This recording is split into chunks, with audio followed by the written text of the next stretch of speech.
guys, welcome back to another Parts Factory installation tutorial video. Today we're going to be chucking a lock actuator in this 2005 to 2012 VE Holden Commodore.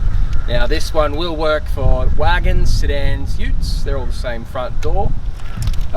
Pretty straightforward job as long as you've got all the correct tools and obviously follow this installation tutorial. Then I think this job will take roughly 25 minutes, maybe a bit quicker if you've done it before. Now before we get started, I just wanted to say that Parts Factory Australia is the only business in the world other than Holden themselves with door lock actuators for this particular car. Won't last long though, it's only a matter of time before someone else gets it. We've got about 6 months to spread the word that we're the only people in the world with these, so I'm pretty impressed with that. I had them developed actually in-house, which is awesome. Now remember, there is the hashtag Parts Factory Oz. You're welcome to post on your any social media platform with that hashtag that I just said, and include any questions or concerns you have with your current ride. I will respond free of charge, and that's yeah, on the house from me. If you are interested in this part, head on over to www.partsfactoryoz.com.au. Alright, enough of that, let's get into it. So the part we're replacing is actually this locking mechanism just here on this door. You can see these 3 torque spit screws. They're the part that actually fixates this locking unit to the door itself. But in order to, the best way to get started is to first take off this door card. Before we go any further, make sure that your window's fully in the upright position. Alright, in order to do this, you're going to need flathead screwdriver, torque spit set, and I'll show you how to do it now. Okay, so I've got my flathead screwdriver. First things first, you want to open up this tab on the inside of the door handle with a flat screwdriver. Taking care with putting this little tab and all the screws included with the job somewhere safe where they're not going to get knocked and lost. Next, we find the correct torque spit size for the bolts. Happens to be that one. Today I've got a power tool. Pull the one out of the door handle, placing it over here. Seems you have some Phillips heads around the edges.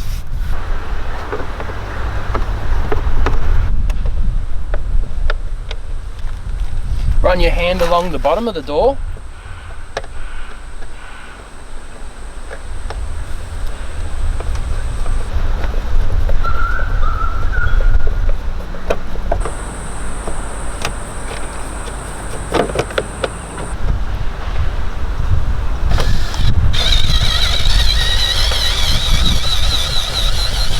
Now that you've got that center one there, you should just be able to pull up on that door card, twisting it to the right, pulling it out like that, and disconnecting any of the wires that go onto the back of the handle. Yeah, all you do is click it out like that, lift it up, and pull that little ball out of the handle. Do the same thing with the top wire, and you're welcome to just leave them dangling just there. The next step is to begin to remove this plastic insulating trim away from the door a bit. Being careful not to get any of this black sooty stuff all over your hands. It's quite difficult to get off. Allow it to kind of stretch out, and don't want to get it tangled up all over the door because we're going to be putting this back. You don't need to bring it too far, just about there, and you can actually flip it on itself and stick it back to itself, etc. Just like that. Anything, literally, just remove that black stuff, move it out of the way, clean up your workspace just so you're not going to get any on your hands as you enter into that little area there. Now, the next step, guys, is to pull these cables out of that plastic stuff. They are going to be being used, and then after that, probably best off that we undo these 3 torque spit screws. Look at that, first go again. Having your little tool nice and flush, You don't want to come in from the sides and strip the head. 1, 2,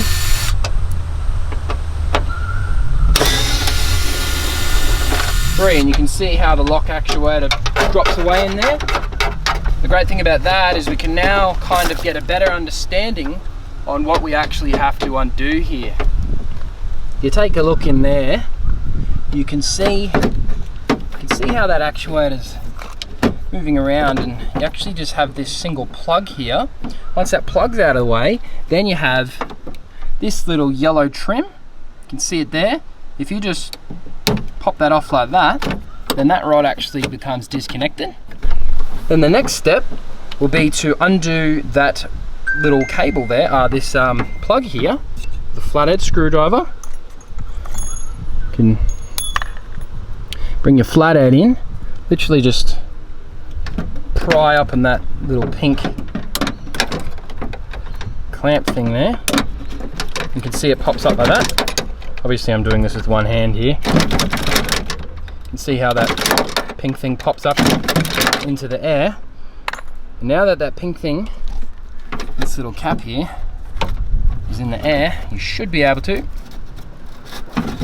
pull that plug off and rotate the unit around this direction.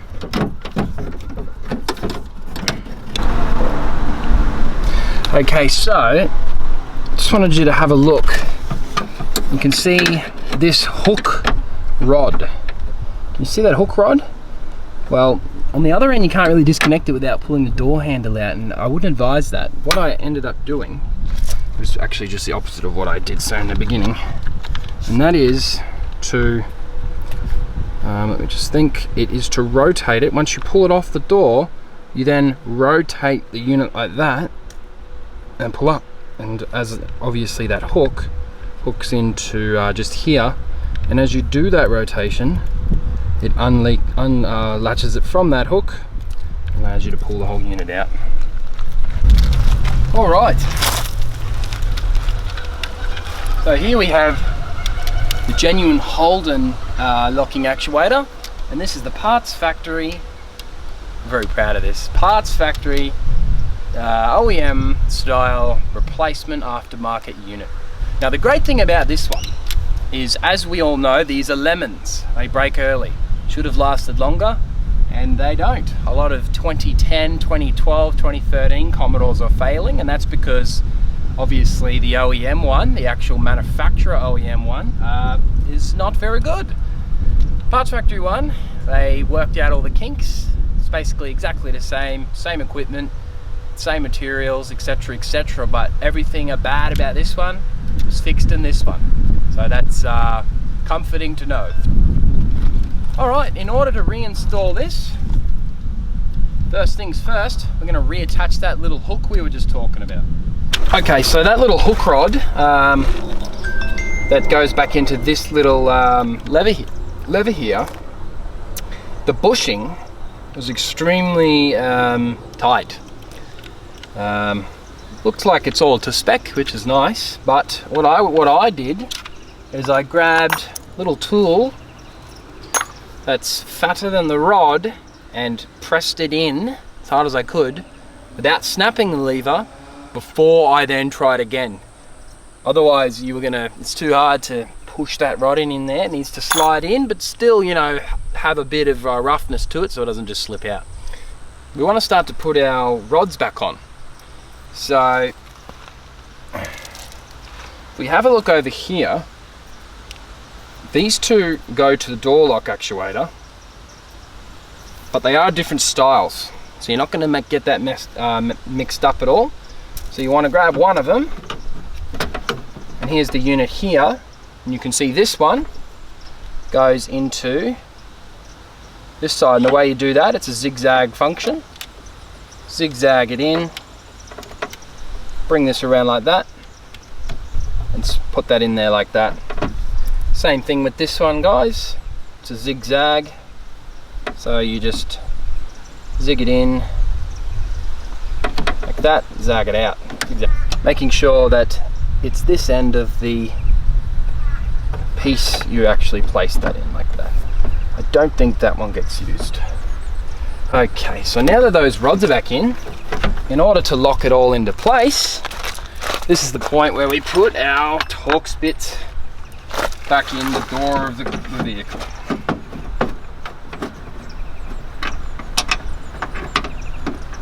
We got 1,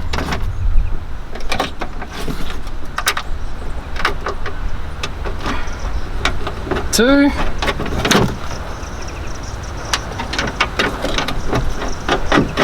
3. Now we can make sure everything else fits and works before we tighten up those bolts. We're going to put our plug back on. All you do there is push it in and then push down that purple tag, and the plug will actually pull itself in, which is good. Next step is to then use that yellow tab.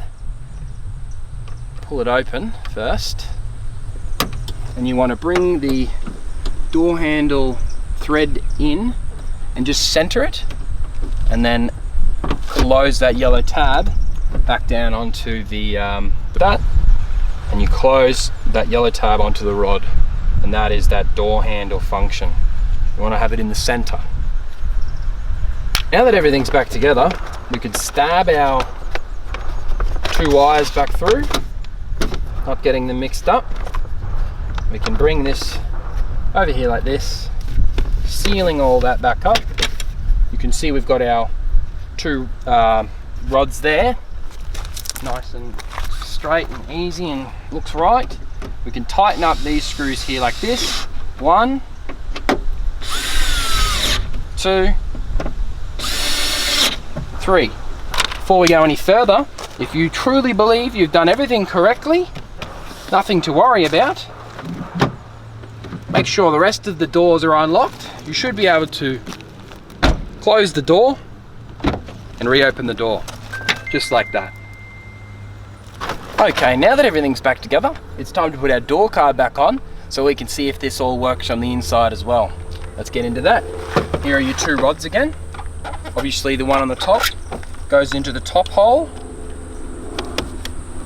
one on the bottom.